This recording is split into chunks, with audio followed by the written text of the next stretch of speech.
guys, welcome to the Property Panel Podcast. You got myself, Jalen Hardcastle, here with co-host Josh Story, and today we're going to bring you the third quarter update. But before that, what do you think our sponsors, Josh? Yeah, I'd like to thank Collier Title Company. If you need deed prep, title work, closings, and more, they're located in Brandenburg, E-Town, and Louisville. You can call them at 270-763-6589. And then for this week's sponsor, We Buy Houses. We can offer you cash and close in as little as 2 weeks. You can give us a call at 270-945-5416 and 270-945-7189. Thank you for that, Josh. And if you or anyone you know would like to be a monthly, weekly, or yearly sponsor, you can give us a call at each of those numbers he just provided. It's 100 weekly, 300 monthly, and 3,000 yearly. And you're advertised on our intros, outros, as well as intermissions, as well as all social media platforms, which I think we're still on, about those 5 or 6, pretty much. Anywhere that you want to get your podcast at, you can find us, and we'll be on there. So go ahead and give us a like, share, subscribe, because it's a free way to help out us for nothing. Yeah, and we're also doing a TikTok giveaway. Once we hit 100 followers, we're going to be giving away Property Panel merch and Cedar Hill Properties merch. So go give us a follow on TikTok. You can find us on any of these platforms just by looking up Property Panel Podcast. We should pop up Apple Podcasts, Spotify, Facebook, YouTube, and TikTok. So go check us out. Give us a like. Give us a follow. It's a free way to support. Share the podcast if you'd like, and that'll get us out there, get us some more sponsors, and keep us rolling. Yeah, go ahead, hit that like, share button while you're sitting there. I mean, it's as easy as 2 clicks, boom, and you're right there, and that helps us tremendously. Gets our name out there. We're trying to bring you all that best information as well as get our name out there to service the area even better. So let's go ahead and move on to some Cedar Hill property information. Of course, we got that November 2nd, Doe Valley, Cedar Hill property, one Tucker at a time scramble. We're really looking forward to that. And I think now we're at, 0 teams left, no teams available? Yeah, we filled up quick. As soon as we officially announced it on our Facebook, we got pretty much every team signed up within a few days. And every sponsorship slot. We can still do more sponsors if you guys would like to, but we already raised our goal, and so we got all that going to charity, and it's going to be a good day. We're going to be giving out part of the entry fee, which everybody's already signed up, but they're going to be getting some Cedar Hill Properties merch just for free, like a Cedar Hill golf ball, golf tee, and some other little knickknacks that we have left over from the fair. But yeah, it's full, and I think it's something, since it's gone so well so far, we're probably going to do it next year as well. Yep. And we do have that alternates list too, because we know, life happens, and there might be a team or two that might drop out prior to the actual tournament or even the day of. So if you do got a team and you are still interested, go ahead and be one of the first few on that alternate list to give yourself the best opportunity to play in that tournament. And like Josh did say, I think this is going to be an annual thing. So we got Blue Moon Mercantile making our whole sponsor signs. They look really cool. I'm excited to show those to you. But I think we're also going to have him do a trophy. So it's going to, like I said, be an annual tournament. So the winners each year, we're going to actually put on this plaque, bring it back every year, and have it sitting pretty in our office. That'd be cool. It's just something cool for us to do, and I think people will look forward to it. And, it'll give the reason for those teams to come back each and every year, too. And there's some tough competition this one, so I don't know if me and you will take first place, but with that plaque, that'll be our goal for the future. Yeah. So this year, with it being our first one, we didn't expect it to have the traction that it did. So basically, we were just kind of going out on a whim. Me and Josh really been becoming avid golfers here lately and really enjoying the game. And we wanted something to give out to the community, as well as give Cedar Hill property a chance to get some more exposure out there, and especially in Doe Valley, because we are so close to it, literally a mile from the front entrance here at the office. And, we do a lot of business in there as is, and we'd like to do a little more. So we just kind of organized this to help get our name out there. And then it was like, hey, this thing's actually running pretty good. So like Josh said, we've already raised, I think, upwards to $2,000 for the One Tucker at a Time Foundation just before we've even, we're still 2 months out, Right. So of course we do have the whole sponsors filled, and we do appreciate that. We already got a couple extra. So what we're doing, instead of limiting them to one per hole, we're actually going to be able to do 2 per hole, so 36 total hole sponsors. And we're at about 20 or 21, 22 or so at the moment. So we're doing pretty well, and we're pretty excited. And the only reason we're opening up to more is we don't want you guys to think that, we're not being fair, but it is for a charitable event, and it is, for a good cause. So we're just trying to make the most money we can to provide for that cause. Yeah, I think it's going to a good cause, and I don't know if we'll continue to do the same charity. Next year we might switch it up, but so far so good, and hopefully when November rolls around, that event will go good, and we'll continue to do that. So if you didn't get in this time, you can probably get in next time. And then he was mentioning alternate teams. I was just thinking off the top, maybe if you show up that day, as a solo, there might be somebody from a team that's missing, so you might be able to fill in for them. So keep that in mind if you want to maybe get a chance to play in the tournament, if you didn't get a chance to sign up. But I'm looking forward to it, and we're hoping to do kind of more events like this in the future. So stay tuned for that. Yep, and another exciting thing here at Cedar Hill Property, we've cumulatively over the company reached over that 30 million mark for this year, so we're pretty excited about that. I know that's been a goal for us since 2019 coming here. We've been steady around that 20 to 25 million mark, but this year I think we just amped it up a little bit, and we've already hit that out of the park with just a couple months left, so hopefully we can see that 35. If not, I think that'll be the goal for next year. It's pretty exciting. We're doing big things at Cedar Hill Properties, and we got a good crew in here right now. So we're already at 30? Yeah, we're at 30. Well, we got a few months left. We can probably hit 35. It's possible. We're going to have to really biscuit and boogie. Yeah. Pending board's looking thin. I got some active, but... we do have tons of listings here at Cedar Hill Properties too, so, give one of us a shout if you want to look at those.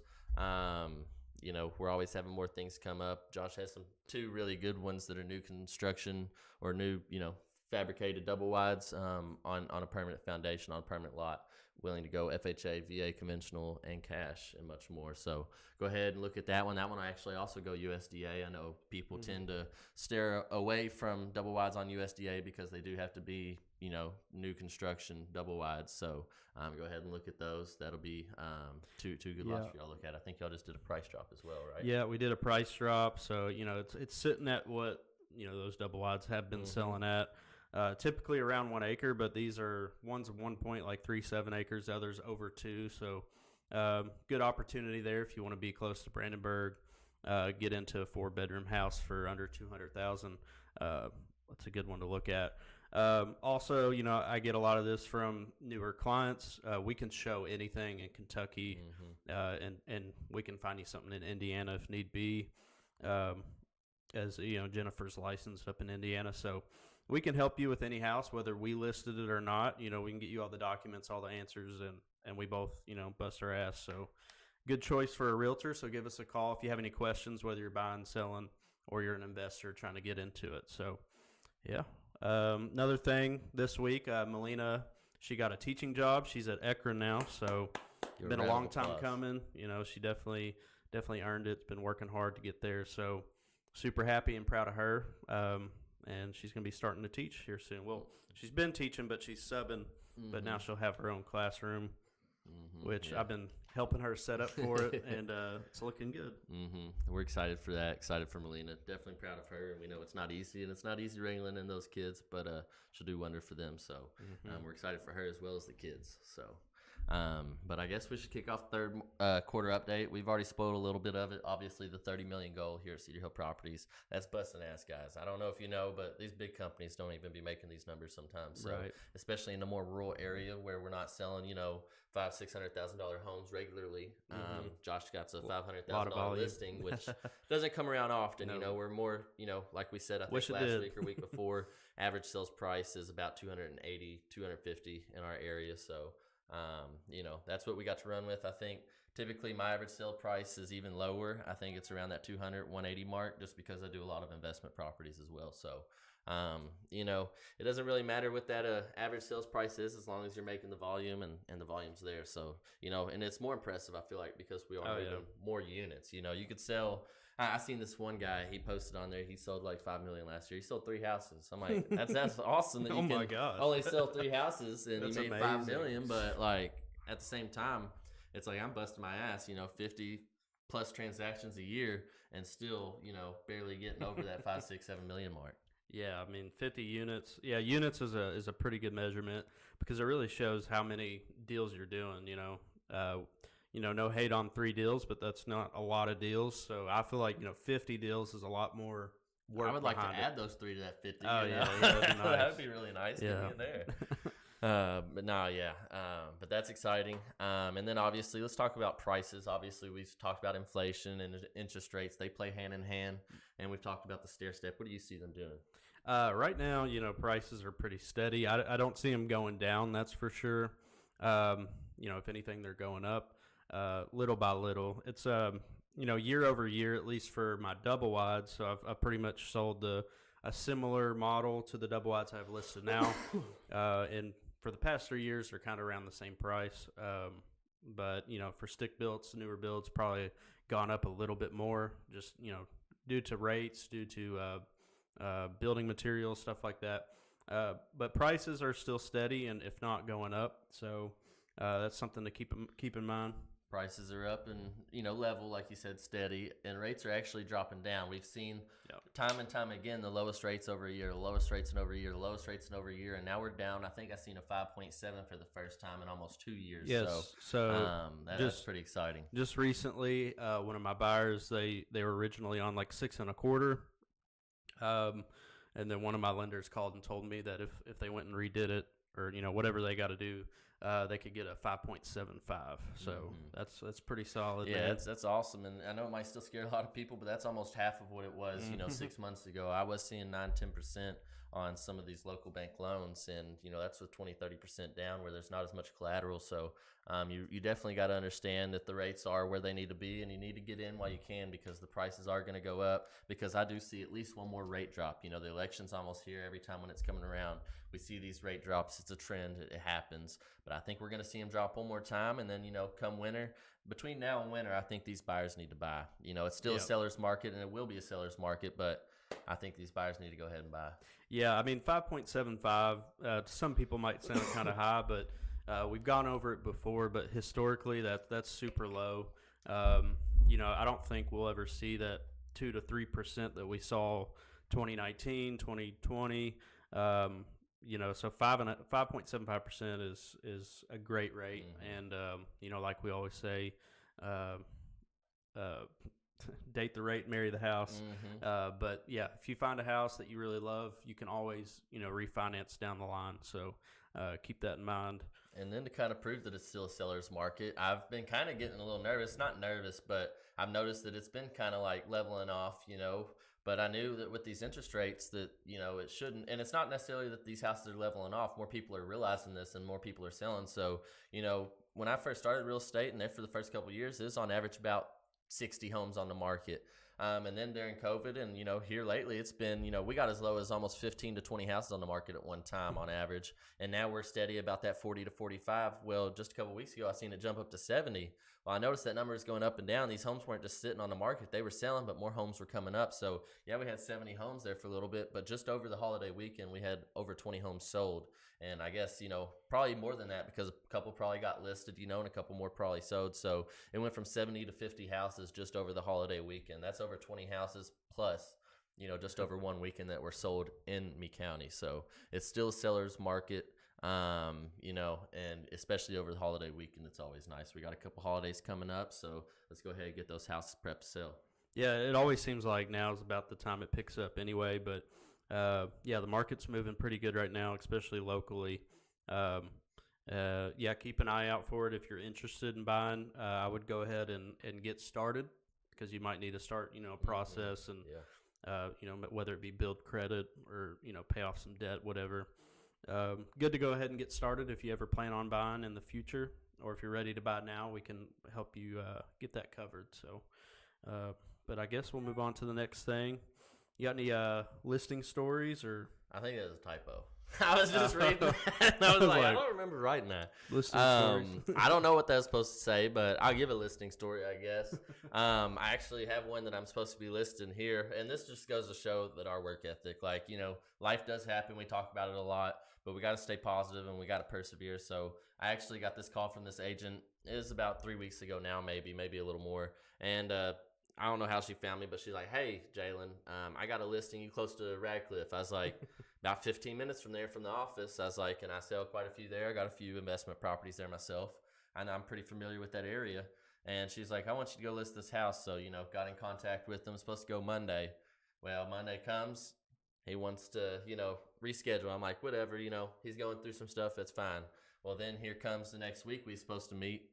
Or actually, I didn't know when we were supposed to meet, but I followed up with him. And he's like, actually, let's meet this coming up Monday. Cleaner's supposed to be there, get it cleaned, whatever.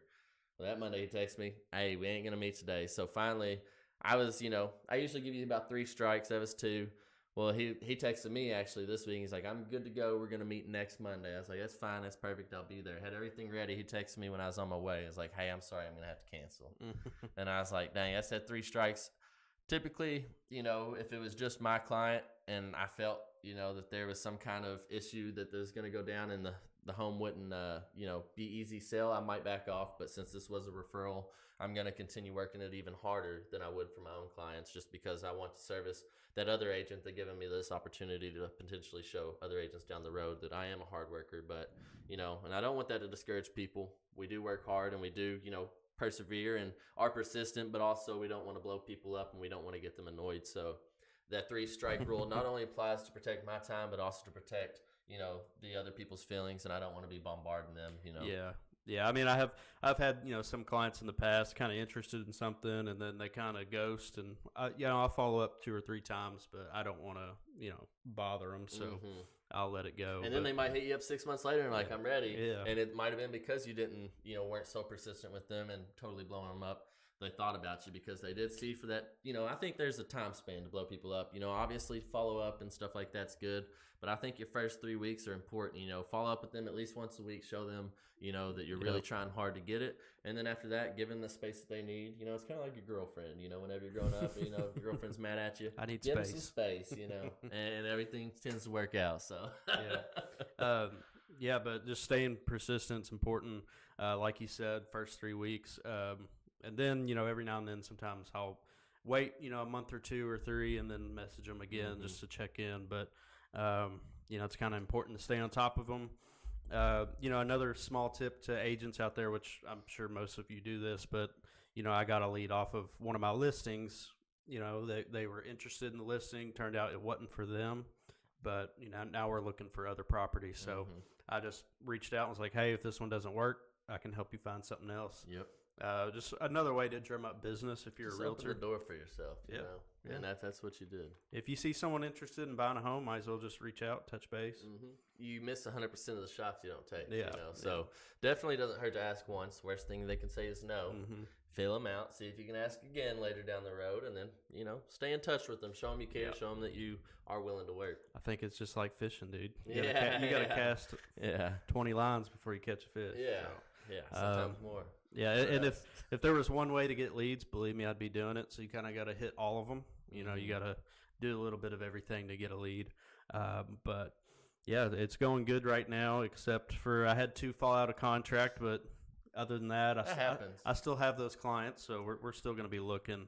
Got 3 listed right now. I mean, like I post, I know a lot of agents just post about the closings, which I do. I close a lot of homes, but I also post about those hiccups. I post about those homes that aren't selling, that are struggling. I post about those ones that have fallen under contract 3 times, and I've resold that home 3 times in this 3 months.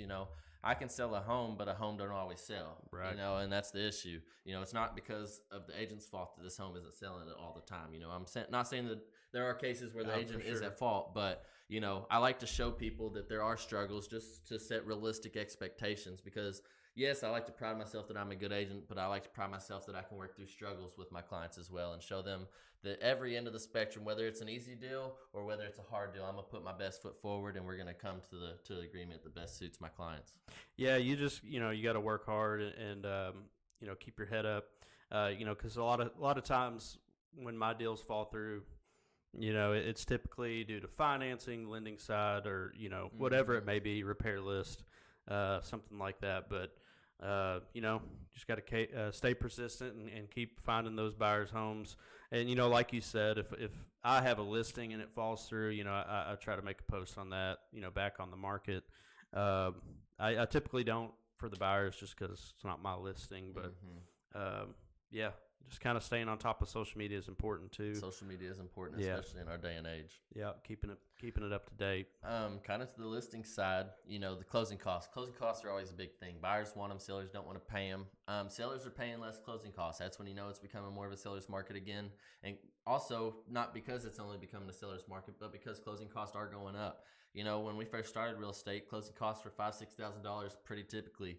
Now you're seeing $8,000-$9,000. I've even seen some as high as $12,000 on closing costs, which is absurd. I think you should find another lender if one quotes you in the 6-digit range, because that's unacceptable, or 5-digit range, however many digits it is. But yeah, that's unacceptable to be that high. I think 8,000 is even too high.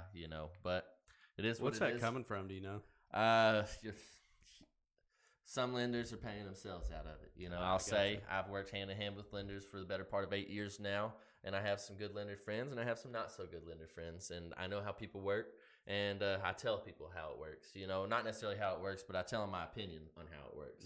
Everyone, there's many ways to the same answer to the equation, but ultimately, we want to be honest, and we want the best for our clients. And in my opinion, I don't think everyone's doing their fiduciary duties, and that's why I think that everyone's kind of up in discrepancy about this NAR situation as well, is because I think that people are getting screwed, and they shouldn't be. Mm-hmm. And that's part of our job to kind of guide you through that and let you know when you're in a bad situation and kind of steer you out of that so that you get the best deal possible. Yeah, and I think that the NAR situation, and I hate to bring it up, I'm like hitting a dead horse right now, but it's going to make it for those shady agents to be shady when listing. They're not going to offer that compensation in most cases, and I've dealt with it in the past where they're not trying to compensate equally. And in my opinion, buyers do more work than the listing agents do. But they think that they have more money and effort into it just because they secured that listing. Which, that is the pro of being able to secure a listing, is to be able to determine that commission, and that's, on you and the sellers to disclose. But at the same time, that's not here nor there. But, yeah, I guess we can keep rolling, off my NAR horse. No, but I mean, it's big news right now. So, it's something we'll probably keep you guys posted on, because it's going to, change. It hasn't really changed yet, aside from, writing some extra stuff in the contract. But, in my opinion, most buyers are not going to be able to pay commission. I've seen a few agents, and it upsets me, even though they're not my clients, but these agents are making their clients pay this extra 0.5%, because, yes, typically most agents, it's not set and it's not a standard by any means, but we typically, across the board, will list around 6%, 5% to friends and family, stuff like that. Well, now we're seeing these listing agents get 3% and only, offering 2% or 2.5% still, and these buyer agents are demanding 3%, and my seller's not willing to pay because, they shouldn't have to, but also the buyer shouldn't have to pay. That agent should accept whatever percentage they get. And that's like, I never knew so many agents been out of shape whenever they seen that MLS commission, it was less than 3%. That they wouldn't go show a house. I never in my right mind would have not shown a house based on the commission. I show many homes knowing I might not get a commission just because I want to service my clients. Yeah, and 2.5% is really not that bad at all. It's not too far off 3%, and to me it doesn't matter. Like, I'm not going to throw a deal over 0.5%. Mm-hmm. So I'm not reaching for that. I did have someone tell me, I don't remember who or what the situation was, but they told me that this was like 10, 15 years ago. They paid like 12% commission.